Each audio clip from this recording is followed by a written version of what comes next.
Hello friends, welcome to our channel. ఈరోజు నేను పప్పు టమాటా ఈజీగా మనకి తక్కువ టైంలో ఎలా చేసుకోవచ్చు. జాబ్కి వెళ్ళే వాళ్ళు కానీ బ్యాచిలర్స్ కానీ ఫాస్ట్గా చేసుకునే పద్ధతి ఇది. ఫస్ట్గా పప్పు నానబెట్టుకున్నాం కదండి. ఇప్పుడు తిరగమాత వేసుకోండి. దీనికి జీలకర్ర, వెల్లుల్లిపాయ, ఎండుమిరపకాయలు, ఉల్లిపాయ, పచ్చిమిరపకాయలు వేసుకుని తాలింపు పెట్టుకోండి. నూనె వేసుకుని అప్పుడు ఇవి తాలింపు కొంచెం వేపుకోండి. కొంచెం ఉల్లిపాయ ఎరుపు రంగు వచ్చే వరకు వేయించండి. కరివేపాకు వేస్తాం కదండి. తర్వాత దీంట్లో పప్పు వేసేసుకోండి. నానబెట్టిన పప్పు వేసుకోండి. వేసుకున్న తర్వాత దీంట్లో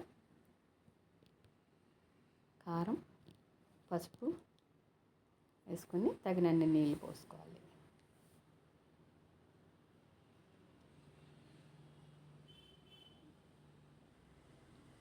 నీళ్ళు పోసుకోండి. తర్వాత ఇప్పుడు మనం టమాటాలు యాడ్ చేసుకోవాలి కదా. ఇవి మన గార్డెన్లో టమాటాలు అండి. చూడండి కాయ ఎంత బాగుందో. నేను 3 టమాటాలు తీసుకున్నాను.